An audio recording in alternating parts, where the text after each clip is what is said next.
Oi, aqui é a Luísa. E agora a gente vai continuar a correção dos exercícios de Alta e Baixa Idade Média da matéria de História. Então, é uma continuação, a gente vai começar pelo exercício número 9. Então, vamos para aí. O texto trata da expansão agrícola na Europa Ocidental e Central entre os séculos XI e XIII. Dentre as razões deste aumento de produtividade, podemos citar: por detrás do surgimento da indústria e do comércio que se verificou entre os séculos XI e XIII, achava-se um fato de importância econômica mais fundamental: a imensa ampliação das terras aráveis por toda a Europa e a aplicação à terra de métodos mais adequados de cultivo, inclusive a aplicação sistemática de esterco urbano às plantações vizinhas. Então, coisas só importantes de ressaltar são a questão da indústria do comércio, que a gente já falou sobre, do renascimento comercial e urbano, principalmente no século XII, né, entre o século XI e XIII. E aqui, essa questão ela introduz também as inovações tecnológicas que foram aplicadas à agricultura. E a gente tem, por exemplo, o arado, os moinhos, a rotação de culturas para evitar que o solo ficasse empobrecido. Então, isso foram coisas utilizadas nesse período para garantir o aumento da produção via tecnologia. Então, aqui pergunta justamente quais são as razões desse aumento de produtividade, dessa expansão agrícola na Europa. Vamos ver o que as alternativas falam sobre. Letra A: o crescimento populacional com decorrente aumento do mercado consumidor de alimentos. Então, isso não é uma razão do aumento da produtividade. Pode-se dizer até que seja uma consequência, que com maior produtividade você teve a capacidade de sustentar, de fazer com que a população aumentasse. Ela foi uma coisa um pouco depois, mas de qualquer forma não foi uma das razões do aumento de produtividade. Letra B: a oportunidade de fornecer alimentos para os participantes das cruzadas e para as áreas por eles conquistadas. Por mais que as cruzadas elas tenham acontecido nessa mesma época, entre os séculos XI e XIII, o aumento da produtividade não visava fornecer alimento para os participantes das cruzadas. Letra C: o fim das guerras e o estabelecimento de novos padrões de relacionamento entre servos e senhores de terra. Não houve essas mudanças de relacionamento entre os servos e os senhores de terras. Apesar da maior produtividade, as relações civis se mantiveram e também certos conflitos continuaram também. Não houve uma relação, um fim das guerras que tenha causado o aumento da produtividade. Por exemplo, a guerra considerada Guerra Santa, as cruzadas, continuaram e até se iniciaram nesse período entre os séculos XI e XIII. Letra D: a formação de associações de profissionais com decorrente aperfeiçoamento da mão de obras rurais.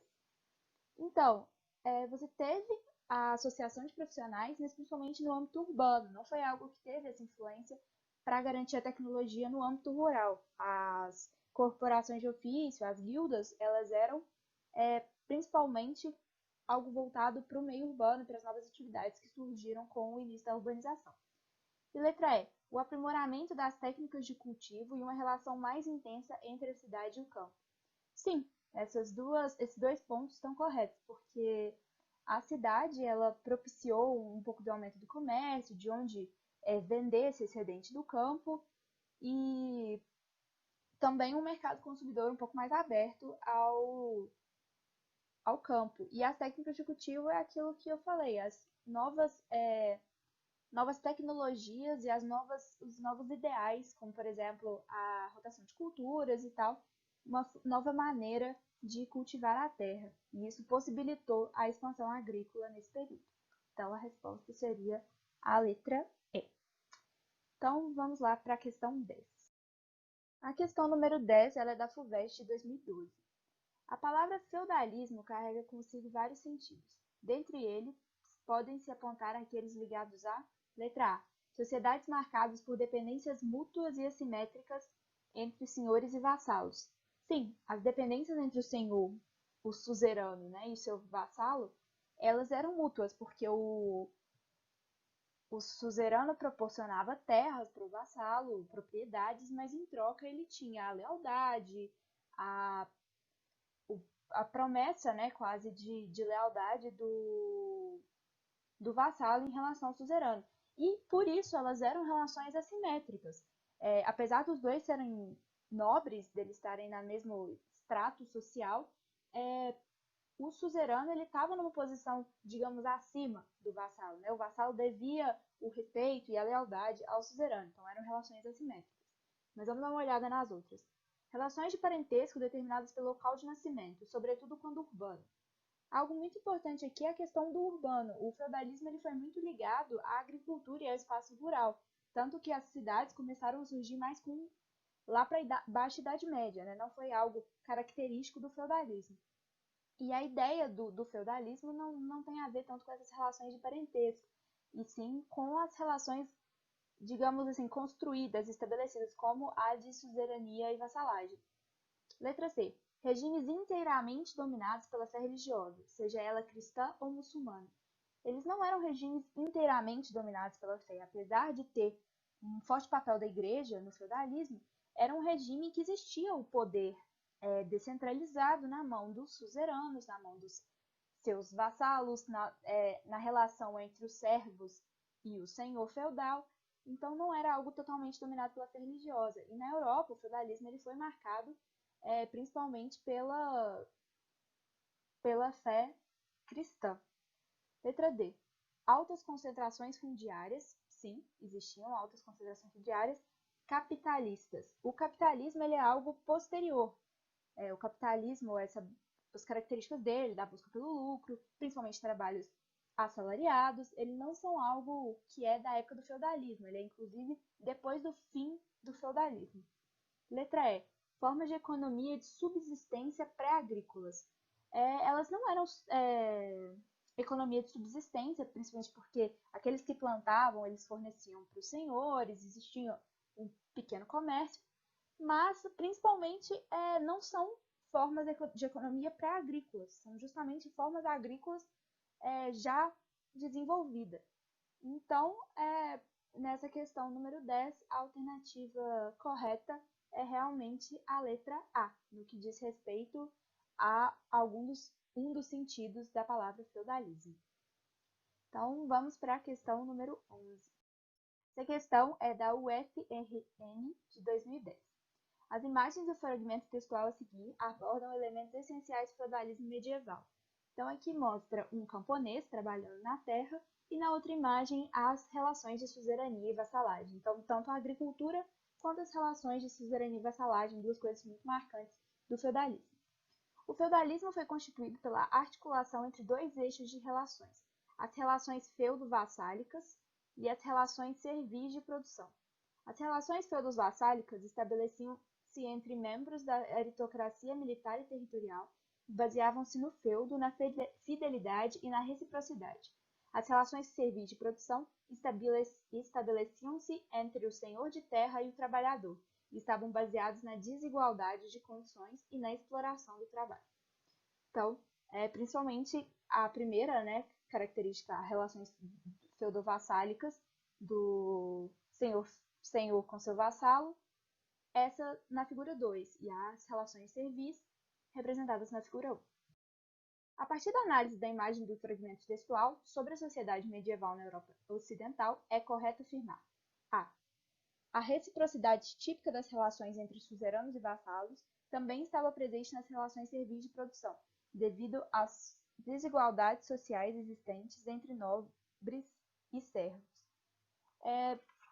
Não existia essa reciprocidade da mesma forma que existia nas relações suzeranos e vassalos. Por quê? Entre os suzeranos e vassalos existia uma interdependência. E algo que era decidido dessa forma, era quase uma troca de favores. Enquanto na relação servil de produção, é principalmente uma relação, como diz no texto, de exploração de trabalho, e não uma troca. Na letra B, as relações de produção predominantes no mundo feudal estavam assentadas na exploração do trabalho dos vilões, que viviam nas comunas, base política e econômica de suzeranos e vassalos. Então, os vilões, eles na verdade eram os descendentes de camponeses que poderiam, por ser descendentes, sair da terra se eles tivessem essa intenção.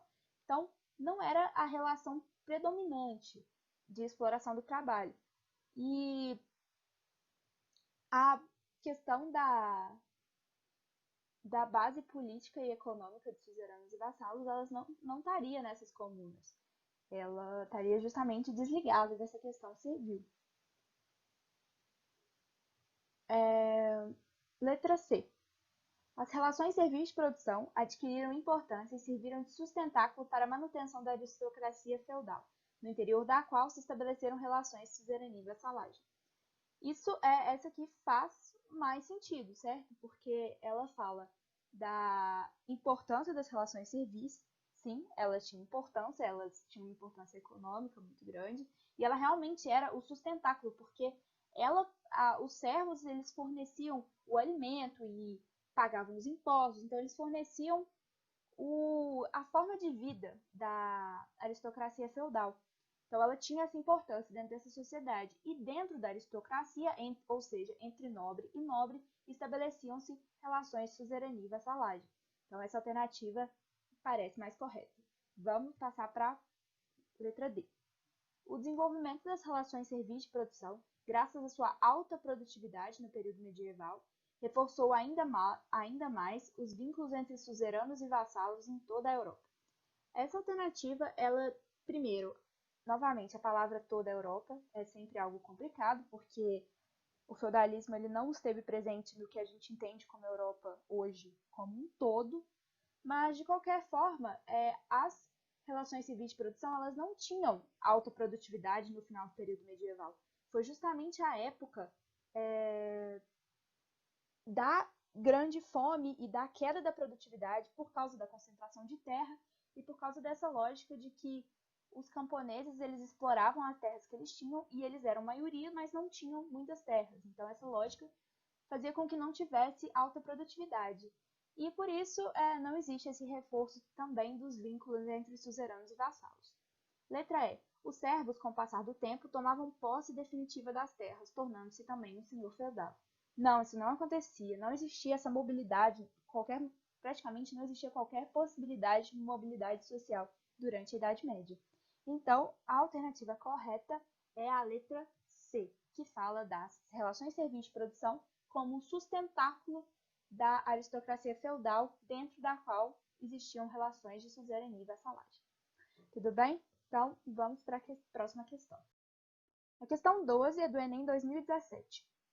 O texto aponta para a relação entre o aperfeiçoamento da atividade pastoril e o avanço técnico na Europa ocidental feudal, que resultou vamos ver qual foi a causa dessa relação entre a atividade pastoril e o avanço técnico na Europa. Mas era sobretudo a lã que os compradores vindo dos Flandres ou da Itália procuravam por toda parte. Para satisfazê-los, as raças foram melhoradas através do aumento progressivo das suas dimensões. Esse crescimento prosseguiu durante todo o século XIII. As abadias da Ordem de Cister, onde eram utilizados métodos mais racionais de criação de gado, desempenharam certamente um papel determinante nesse aperfeiçoamento. Então, vejamos o que foi que possibilitou, né, essa relação entre esse aperfeiçoamento que fala aqui na forma como as ovelhas eram criadas para a produção de lã. Letra A. Crescimento do trabalho escravo. Não, o feudalismo ele não foi marcado pelo trabalho escravo, sim pelo trabalho servil.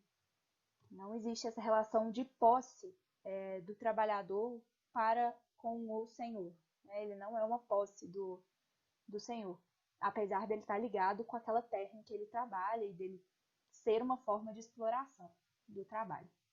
Letra B. Desenvolvimento da vida urbana. Essa alternativa faz sentido, porque a vida urbana, como está dizendo ali, fez com que os novos mercadores eles aumentassem a demanda de lã e que, assim, favorecesse o aperfeiçoamento técnico que visava produzir mais lã. Mas vamos ver as outras alternativas. Padronização dos impostos locais.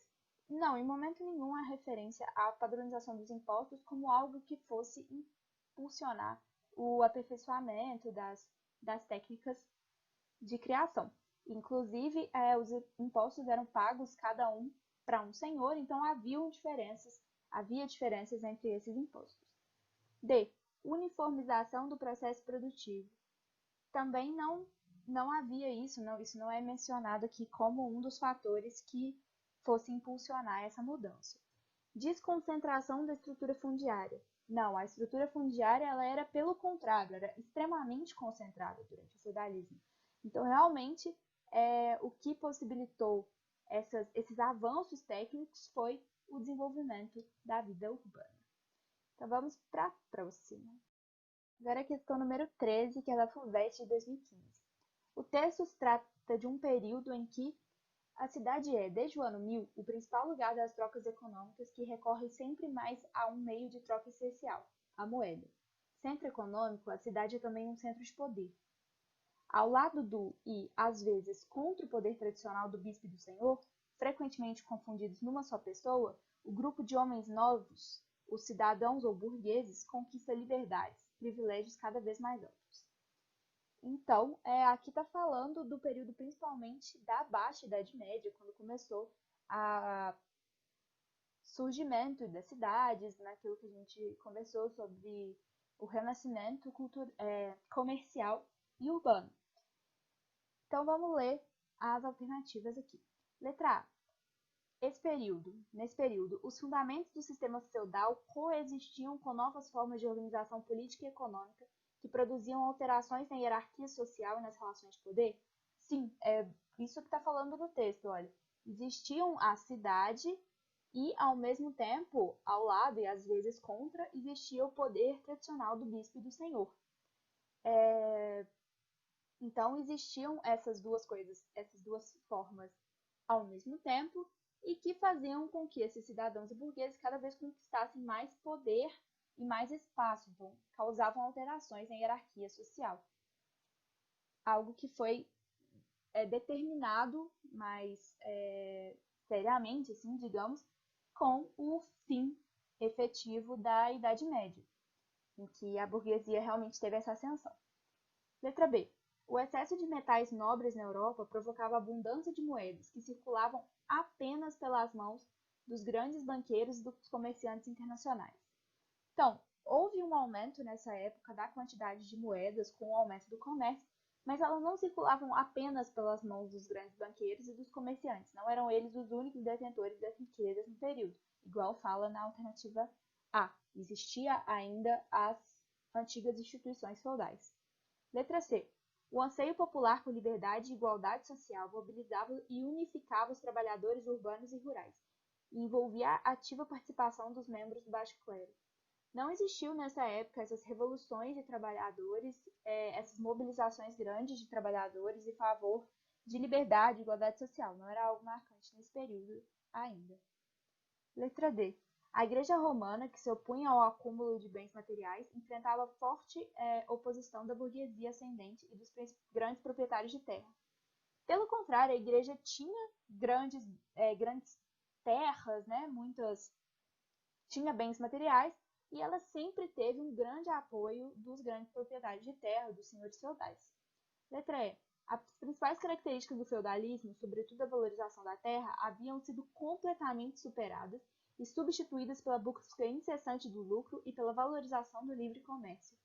Não, como a gente já disse, novamente, uma palavra muito geral, né? Não houve essa superação completa. Existia uma coexistência entre a forma burguesa urbana e a forma feudal rural, sendo que a feudal aos poucos foi se deteriorando e a burguesa foi ascendendo, mas elas existiam ambas ao mesmo tempo. Então, a alternativa correta é a alternativa A, que fala da coexistência entre essas duas formas. Tudo bem? Então, vamos agora para a questão 14 da UEFS 2010. O reinado de Carlos Magno na Gália concretizou-se por desenvolver uma política que combinou com Carlos Magno dividiu seus domínios em circunscrições. As circunscrições fronteiriças chamavam-se marcas. As marcas eram bem fortificadas e serviam para a proteção do Estado contra invasões posteriores. À frente de cada circunscrição estava um conde. O conde que chefiava uma marca chamava-se margrave. Carlos Magno distribuía benefícios entre seus vassalos. exigia deles não somente participação pessoal nas expedições militares, mas também a apresentação de homens armados. Então, basicamente, o que está falando aqui é o início dessa forma feudal, né? A divisão dos domínios do imperador em diferentes áreas de terra que ele entregou a nobres, e assim vão surgindo os senhores feudais, que eram os vassalos do Carlos Magno. E aí começou essa relação de suzerania e vassalagem, começou a versão medieval dela, né, porque relações desse tipo já existiam anteriormente, e que tinha essa troca de favores. Ao dar terra, o Carlos Magno exigia participação pessoal em expedições militares, apresentação de homens armados, enfim, o apoio e a lealdade desses vassalos. Então, esse reinado dele concretizou-se por desenvolver uma política que combinou com o quê? Vamos ver. Letra A. A decadência do Império Romano ao agregar no seu exército elementos bárbaros que se sublevaram e minaram o poder do exercício romano. O Império Romano ele já tinha decaído, de certa forma, né? Ele já tinha se findado, e não foi isso uma consequência do reinado do Carlos Magno.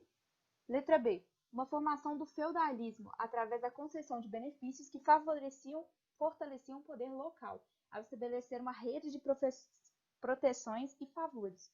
Foi exatamente isso que ele fez. Ele deu esses benefícios aos nobres, dando terras, e aí você gera uma rede de trocas e favores entre ele e esses nobres, e fortalece o poder local, dá uma descentralizada no poder ao entregar essas terras, né, e o controle delas a diversos nobres. Mas vamos ver as outras alternativas. Letra C. A perda da influência política e social da Igreja Católica ao estabelecer o cesaropapismo e submetê-lo ao controle do Estado. A Igreja Católica, na verdade, foi uma das grandes instituições que apoiou e legitimou o Carlos Magno como imperador. E ele prometeu, né, disseminar a fé católica. Então é bem pelo contrário, houve um aumento da influência política e social da Igreja. Letra D. O fortalecimento do Estado moderno, submetendo a nobreza ao controle do poder real e contribuindo para desagregar a burguesia industrial. Na época do Carlos Magno, olha, entre 768 e 814, sequer existia essa ideia de burguesia industrial, nem tampouco o Estado moderno, que foi algo depois do fim do feudalismo. E não existia, o que ele estava fazendo era justamente espalhar o poder e não centralizar o poder na mão do rei. Então, isso, na verdade, foi algo muito, muito depois dos efeitos diretos do Carlos Magno. Letra E. A expulsão dos muçulmanos da Península Ibérica e a consolidação do poder dos marqueses e dos condes, em detrimento do poder real. Houve essa consolidação do poder dos marqueses e dos condes, mas o Carlos Magno ele não foi capaz de expulsar os muçulmanos da Península Ibérica. Ele conseguiu fazer com que o império dele abrangesse grande parte da Europa, mas nunca chegou a conquistar a Península Ibérica. Então, a alternativa correta é a alternativa letra B, que fala sobre a formação do feudalismo. Agora vamos para a questão 15 da Unifor do Ceará, de 2009. O texto permite afirmar que a Idade Média... Considere o texto. O monarca, em outras palavras, era um suzerano feudal de seus vassalos, aos quais estava ligado por laços de feudalidade, e não um soberano supremo colocado acima de seus súditos. Seus recursos econômicos proviam quase exclusivamente dos seus domínios pessoais, enquanto aos seus vassalos pedia contribuições de natureza essencialmente militar. Ele não teria acesso político direto à população como um todo, pois a jurisdição sobre ela seria intermediada por muitas camadas de subfeudos. Então aqui está falando dessas relações estabelecidas principalmente entre o rei e os senhores de terra, que eram os vassalos do rei, que no período feudal o poder ele foi marcado muito por essa descentralização, por uma troca de favores entre o rei e os seus vassalos, em que os vassalos ofereciam principalmente contribuições militares, e que o rei não tinha esse acesso direto à população como seus súditos, não era um governante que detinha o poder. Então vamos ver as alternativas. Letra A. As relações de suzerania e vassalagem eram estabelecidas por meio de obrigações entre a população servil e o suzerano, a quem competia dar proteção aos vassalos. Não, os vassalos eram outros nobres, não era a relação com a população servil. Letra B. O monarca era o suzerano dos suzeranos e de toda a nobreza, que mantinha submetida aos domínios senhoriais, onde preparava seus exércitos para a guerra de conquista. Não acontecia isso de haver os nobres estarem submetidos nos domínios senhoriais do rei. Eles tinham justamente locais em que valia o poder deles.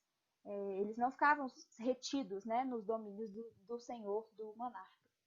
Letra C. O juramento de fidelidade entre vassalagem e suzerania era simbolizado pela cavalaria, uma instituição medieval encarregada das defesas das muralhas da cidade.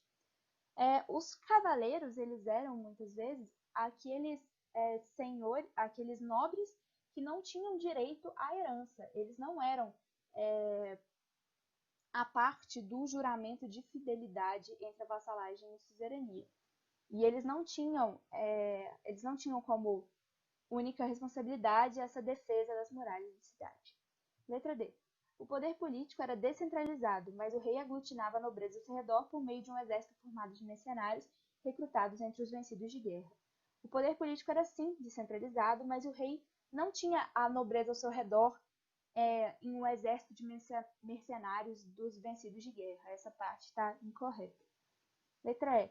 O rei ocupava o topo da hierarquia feudal e a autoridade política era efetivamente descentralizada, sendo o poder exercido simultaneamente pelos reis e pelo rei e pelos senhores feudais. É justamente essa questão que fala no texto. Olha. O monarca era o suzerano feudal dos vassalos, dos nobres. Ele estava no topo da hierarquia feudal. Mas apesar disso, a política era descentralizada e o poder era feito tanto pelo rei quanto pelos senhores feudais. De uma forma que o rei não tinha acesso direto a todos os seus súditos. Então é isso, eu espero que tenha ficado claro, que tenha tirado qualquer dúvida. Estou à disposição se precisarem de alguma coisa. E é isso, bons estudos. E obrigada.